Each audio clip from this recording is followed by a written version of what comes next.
It's just who she was.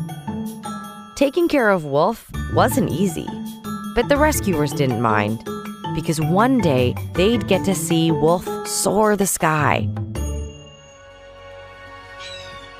And slowly, Wolf started feeling better. Every day she was like, "Can I go now, please?" But her rescuers still needed to make sure she could fly. And when it was time for her first test flight, they wondered if she had enough strength in her wing to get off the ground. They were about to find out.